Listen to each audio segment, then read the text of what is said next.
Hello? Hello? Hello. Welcome to Professionalism in podcast version. Awesome. Thank you. Yeah. Thank you so much for having me and giving me this opportunity. Thank you for coming. Thank you for helping me out with this. Really exciting. So this is our first and only podcast. Could be. There could be more. Depends how this one goes. We'll see. All right. So first things first, I wanted to start off with an icebreaker, as we do. So I brought us some paper. Okay. This is for you. Thank you. You're welcome. This is for me. And I even brought us coloring pencils. Oh, perfect. I get to show you my art skills too. And pencils if you need one. Awesome. So, what I wanted us to do before we started was to just draw our day as a landscape. Like your typical day here, as a landscape. So I'm going to draw my typical day at college because, that's my typical day. Yep. All right, so I'm just going to let us do that, Okay. Just your phone is recording audio too, right? No, it is not. Just as a backup, just in case. There we go. Now All right, perfect. Okay, so my day. Wow, so much happens in a day, Like I it's know. like, oh boy. All right, I'll go first and just share really quickly what I did. So here I have a desert. And in the middle of the desert is my computer because all I do is take notes and study and do assignments. I also do a Tim's cup floating in the abyss because that's what fuels me is coffee. And then my family, I see them every day. And then my cat. So my life right now is pretty boring, but it will eventually become more full, I think. Yeah, for sure, especially as you progress in school. Yeah. What I like about your picture, especially, Sequoia, is you made it in the desert. Obviously, you weren't in a desert today, but that is symbolic of where you're at and where you're feeling. And similar to the desert, my picture, despite today being a rainy day, I drew a sun and a bunch of kids playing in the sunshine, even though today was not a sunny day by any means, but working in an elementary school and being around children all day, you just can't help but remember the innocence of being a child. And just a lot of that looked like just like playing outside and having fun and just essentially being a kid, right? Yeah. It's kind of how I view the children. It's just like, they're kids and they need to be able to play. And, as much as we're here to educate them, we want them to feel like they're in a safe place where they can have fun and be kids. Yeah. So even though it wasn't a sunny day, the symbolism of how I feel about supporting them is that they're all enjoying their day together, right? That's fantastic. It's so nice to hear people who are like, this makes me happy. You know what I mean? Yeah. All right. That was our icebreaker. Thank you for that. We're on the same page here. Even though, it wasn't sunny and we weren't in the desert today, we're thinking about the bigger picture, And those are so fun to do because especially with drawing, it's like you can interpret it in so many different ways, right? So it's always great. I love drawing icebreakers. For sure. All right, the boring questions. Let's get at it. What is your name? My name is Brandon Antonioni. What? I am Italian, that's right. Wow. That's really cool. I like your last name quite a bit. Thank you. Okay, the name and location in which you work. Okay, so I work at St. David Elementary in Sudbury, Ontario. Would you believe it? We're there right now. In my office. Yep. And it's beautiful. It is. I really like this. I was going to say, I really, this one speaks to me. It's a vision board. It's, everything is just kind of symbolic of different things. It's like never giving up. Yeah. If he had just dug a little bit longer, he would have got to the diamonds. Yeah. This is awesome. I love this. Oh, that one's really cool too. Yeah, I especially like the media ones because a lot of our kids are, so absorbed in phones and TikTok and Reels, and it's almost like they're glued to it, right?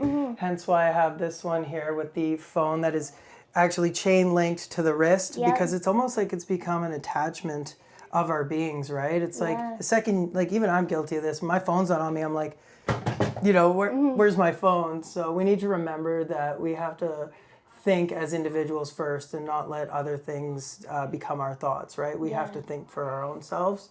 And that's kind of what this vision board kind of is symbolic of, especially this one too, where he's replacing the the brain with the phone. It's like, no, we kind of want to reverse that. We want to keep the brain in our head Yeah, I know. and the phone second. Especially with, oh my gosh, I was thinking about this today. I was like, AI, I feel like I'm even losing like Oh, I my know. critical, I like, know. I'm like, oh my gosh, where's my media literacy? Well, I'm glad we're doing this because we're all guilty of that. And it's nice to have free thought and be able to think on your own, right? Yeah. So Yeah. there'll be no AI in this interview. It'll just be us talking from experience. Yes, all right. Okay, well, now that we got that out of the way, let's get into the meat and the potatoes. So the first question that I have for you is, how long have you been in this field?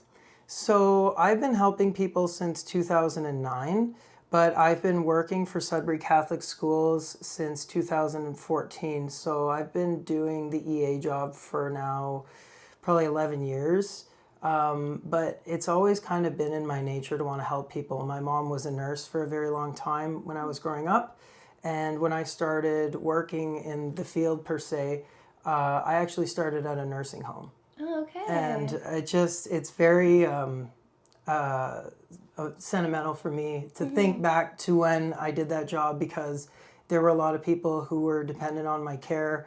And believe it or not, Sequoia, I was only kitchen staff. I only worked in the kitchen, but it was more than that. Like, I was there with the elders, I was supporting them, getting to know them on a deeper level.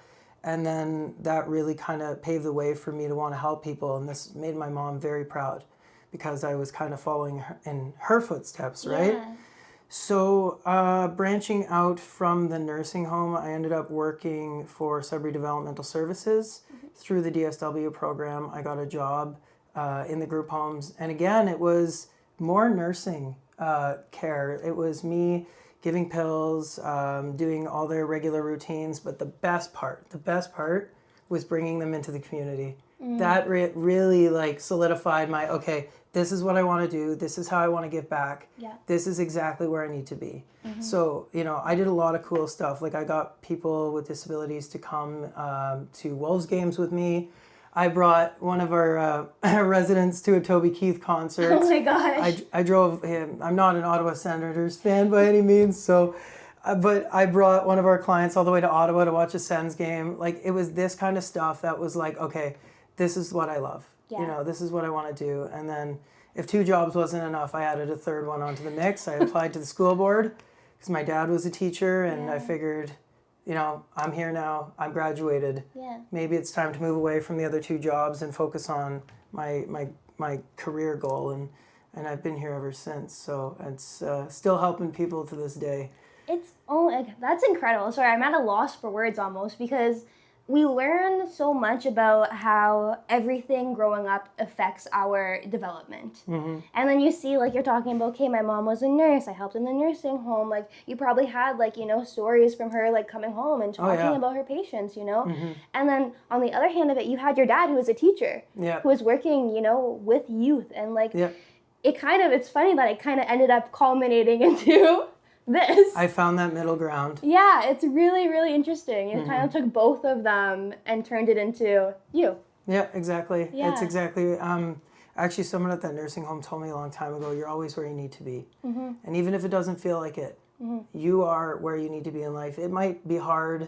You might have some difficulties or some challenges, but you will learn from that ultimately, and it'll bring you to a better, more elevated place where you are supposed to be. So yeah, I found my place. That's awesome, yeah. I think that a lot of people in this field, like in the field of just like community-centered care and helping, we kind of all have similar story in that way, where there was somebody who really impacted us, and then it led us down this path. Yeah. All right, cool. So that kind of answers my second question, but your positions and previous positions. Oh yeah, no, it all I started as a dishwasher at a nursing home, and everything just elevated from there. Yeah. It just became this need to give back, and that is some of the most fulfilling, most gratifying work and motivation that I've ever had in my life. So I think if it wasn't for my mom paving the way for me to feel that, I don't know what else I'd be doing, right? Because she really, they just wanted me to be a good guy, you know? Yeah, that's so important.